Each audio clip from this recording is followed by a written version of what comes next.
जय श्री कृष्णा मित्रों, आप सभी का स्वागत है। मित्रों, यदि मनुष्य का भाग्य अच्छा होता है तो वह रंक से राजा बन जाता है, और यदि उसका भाग्य अच्छा नहीं है तो वह राजा से रंक बन जाता है। भाग्य का खेल बहुत ही निराला है। तो चलिए मित्रों, आज की यह अद्भुत कहानी प्रारंभ करते हैं। एक बार की बात है, देवर्षि नारद जी नारायण नारायण का जाप करते हुए देवलोक जा पहुंचते हैं और इंद्रदेव को प्रणाम करते हैं। नारद जी का अभिवादन करते हुए देवराज इंद्र कहते हैं, हे देवर्षि, इंद्रलोक में आपका स्वागत है। अवश्य ही आप कोई सुखद समाचार लेकर आए होंगे। देवराज इंद्र की बात सुनकर नारद जी बोले, हे देवराज, आज मैं आपके पास कोई समाचार लेकर नहीं आया हूं। मैं तो आपके पास अपनी शंका का निवारण जानने आया हूं। तभी इंद्रदेव ने कहा, हे देवर्षि, आपकी जो भी शंका हो, आप निसंकोच होकर बताइए। हम अवश्य आपकी शंका का समाधान करेंगे। तभी नारद जी कहते हैं, हे देवराज, मैं यह जानना चाहता हूं कि मनुष्य का भाग्य कब बदलता है। मित्रों, नारद जी का प्रश्न सुनकर देवराज इंद्र बोले, हे देवर्षि, आज आपने समस्त मानव जाति के कल्याण हेतु अत्यंत ही महत्वपूर्ण प्रश्न पूछा है। मैं आपके इस प्रश्न का उत्तर एक अलौकिक कथा के माध्यम से देना चाहता हूं। इस कथा को अंत तक अवश्य सुनना, तभी आपको आपके प्रश्न का उत्तर मिलेगा। इतना कहकर देवराज इंद्र कथा सुनाना प्रारंभ करते हैं और कहते हैं, हे देवर्षि, अनेकों वर्ष पहले दक्षिण देश में कमला नाम की एक विधवा स्त्री रहती थी। विवाह के 5 वर्ष बाद ही उसके पति की मृत्यु हो गई थी। उसका एक पुत्र था जिसका नाम चंदन था। कमला बहुत ही गरीब थी। उसके घर में खाने के लिए अन्न का एक भी दाना नहीं था। वह दूसरों के घरों में जाकर काम करती और मेहनत मजदूरी करती थी। उसके बदले उसे जो धन मिलता, उसी से वह अपना और अपने बच्चे का भरण पोषण कर रही थी। उसे अपने बेटे चंदन पर बहुत विश्वास था कि एक दिन उसका बेटा बड़ा होकर घर का सहारा बनेगा और इस घर को गरीबी के दलदल से बाहर निकालेगा। मित्रों, चंदन उम्र में अभी छोटा था, लेकिन समझदार और धैर्यवान था। किसी भी बात पर वह तुरंत निर्णय नहीं लेता था, जब तक कि वह बात को गहराई तक जान नहीं लेता था। एक दिन उसने उत्सुक होकर अपनी मां से पूछा, मां जी, आप दूसरों के घरों में काम करने क्यों जाती हैं और हम इतने गरीब क्यों हैं? तभी उसकी मां कमला ने कहा, बेटा, यह सब तो ईश्वर की मर्जी है। जो भाग्य में लिखा होता है वही होता है। अपनी मां की यह बात सुनकर चंदन संतुष्ट नहीं हुआ। वह बोला, मां जी, ईश्वर की ऐसी मर्जी क्यों है? फिर कमला ने कहा, बेटा, यह तो ईश्वर ही जाने। तो चंदन ने कहा, मां जी, यदि ईश्वर ही इस बात को जानते हैं तो ठीक है।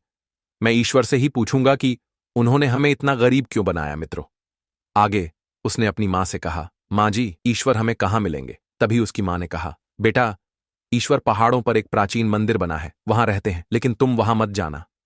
अपनी मां की बात सुनकर चंदन ने मन ही मन में यह निर्णय कर लिया कि वह पर्वत पर जाएगा और भगवान से मिलकर पूछेगा कि आखिर उन्होंने उसे गरीब क्यों बनाया। फिर एक दिन वह अपनी मां से बिना बताए ही चुपचाप घर से निकलकर चल देता है। रास्ते में उसे पथरीले रास्ते और घने जंगल मिले। वह चलते चलते बहुत थक चुका था। उसे समझ में नहीं आ रहा था कि वह किधर जाए। अंत में थक हार कर वह एक वृक्ष के नीचे बैठ गया। तभी संयोगवश उस रास्ते से माता पार्वती और भगवान शिवजी आ रहे थे। तभी माता पार्वती की नजर चंदन पर पड़ी तो वह भगवान शिवजी से बोली, हे प्रभु, यह बालक इस सूनसान और घने जंगल में क्या कर रहा है?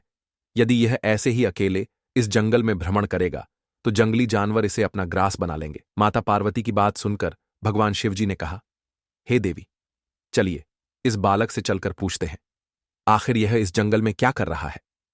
इतना कहकर भगवान शिवजी और माता पार्वती अपना रूप बदलकर चंदन के पास जाते हैं और चंदन से कहते हैं, हे बालक, तुम कौन हो और इस सूनसान जंगल में क्या कर रहे हो? तुम्हारे माता पिता कहाँ हैं? तभी चंदन ने कहा, श्रीमान जी, मैं ईश्वर को खोज रहा हूं। यह सुनकर माता पार्वती ने आश्चर्यचकित होकर पूछा, हे बालक, तुम ईश्वर को क्यों खोज रहे हो? तुम्हें ईश्वर से क्या काम है? तभी चंदन ने बहुत ही निर्भीकता से जवाब देते हुए कहा, मैं उनसे पूछना चाहता हूं कि हम इतने गरीब क्यों हैं? दूसरों की तरह हम धनवान क्यों नहीं हैं? किस कारण से हमारे ऊपर भाग्य की कृपा नहीं है? चंदन की यह बात सुनकर और उसके साहस को देखकर माता पार्वती बहुत प्रसन्न हुई। मित्रों, माता पार्वती को उस बच्चे पर दया आ गई और भगवान शिवजी से बोली, हे नाथ, इस बालक का उद्धार कीजिए और इसे गरीबी से मुक्ति दिलाइए। तभी भगवान शिवजी ने कहा, हे देवी, हम कुछ नहीं कर सकते, क्योंकि इसके भाग्य में यही सब लिखा है। यदि हम इसके भाग्य को बदलेंगे तो यह भाग्य देवता का अपमान होगा।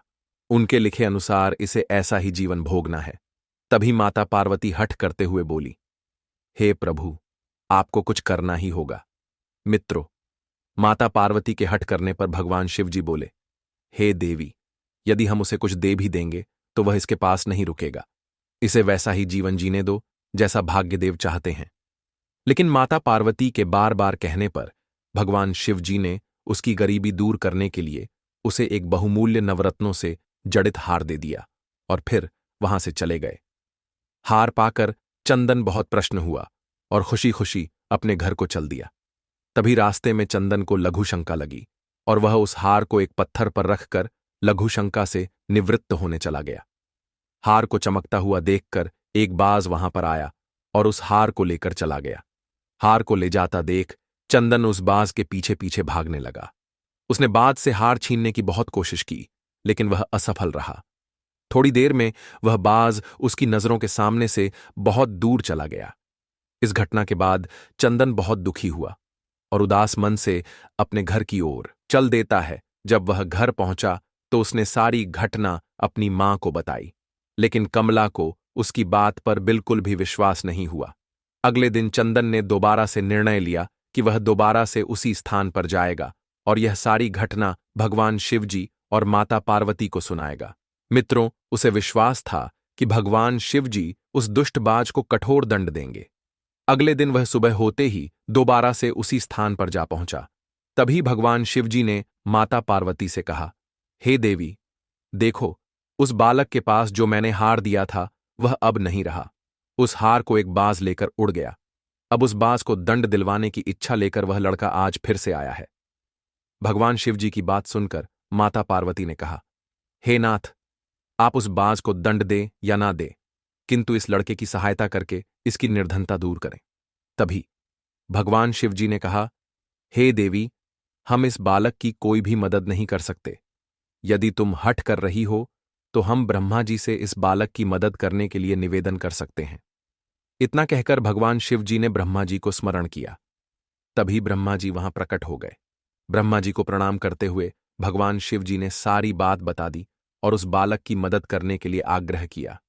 तब ब्रह्मा जी ने लड़के को हीरे की एक अंगूठी दे दी। लड़के ने अंगूठी अपने हाथ में ले ली और भगवान को धन्यवाद करने प्रसन्न मन से अपने घर की ओर चल देता है। उसने सोच लिया था कि वह अब एक क्षण के लिए भी अंगूठी को अपने से अलग नहीं करेगा। चलते चलते अचानक से उसे प्यास लगी। वह एक सरोवर के किनारे गया और पानी पीने लगा। तभी उसकी अंगूठी हाथ से निकलकर सरोवर में गिर गई और उस अंगूठी को अपना भोजन समझकर एक मछली ने निगल लिया। पानी पीने के बाद चंदन ने जब अपने हाथ देखे तो उसमें अंगूठी नहीं थी। वह घबरा गया और सरोवर में अंगूठी खोजने लगा, लेकिन उसे अंगूठी नहीं मिली। फिर वह दुखी होकर अपने घर आ गया और सारी बात अपनी मां को बताई। तभी उसकी मां ने चंदन से कहा, बेटा, जो चीज भाग्य में नहीं है वह कभी नहीं मिल सकती, चाहे तुम कितना भी प्रयत्न कर लो।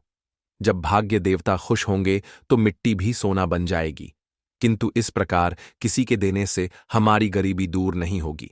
इस प्रकार से कमला ने चंदन को समझाया और फिर अपना काम करने लगी। लेकिन चंदन भी हार मानने वाला नहीं था। उसने फिर से उसी स्थान पर जाने का निर्णय लिया और अगले दिन सुबह होते ही वह उसी स्थान पर जाकर बैठ गया। जब भगवान शिव जी ने उसे देखा तो उसके साहस की प्रसन्ना करते हुए बोले, हे देवी, इस बालक का हमें उद्धार करना चाहिए।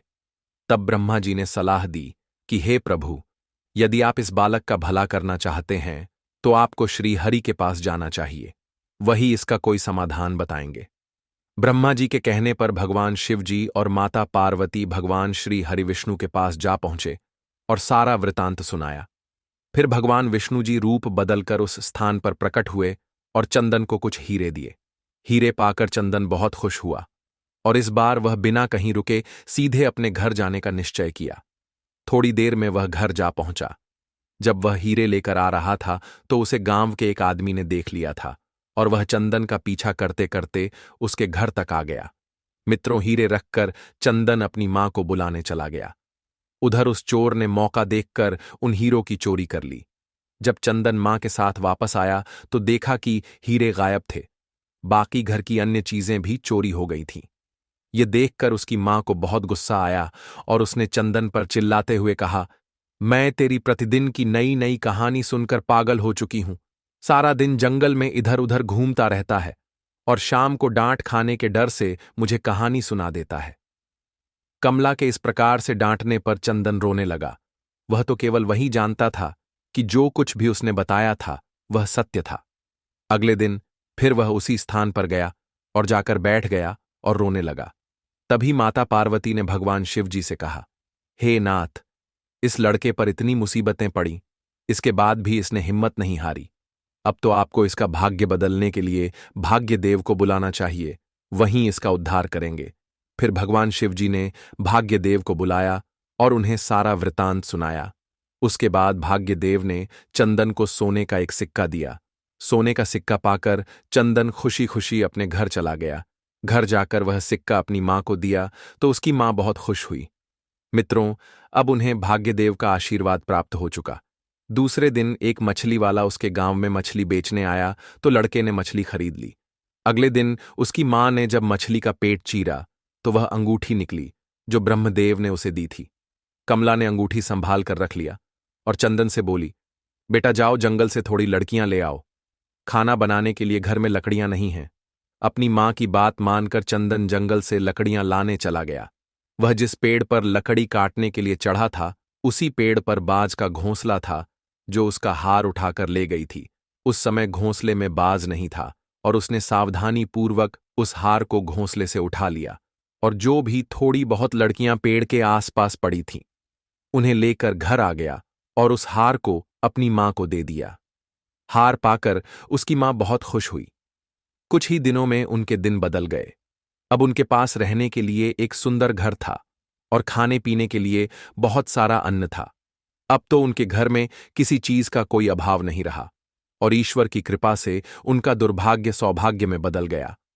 मित्रों, आगे देवराज इंद्र नारद जी से कहते हैं, हे देवर्षि, जो मनुष्य प्रेम भाव से निष्काम मन से कर्म करता है और भगवान का योग करता है और निरंतर कर्म करता है, उस मनुष्य का भाग्य अवश्य बदलता है।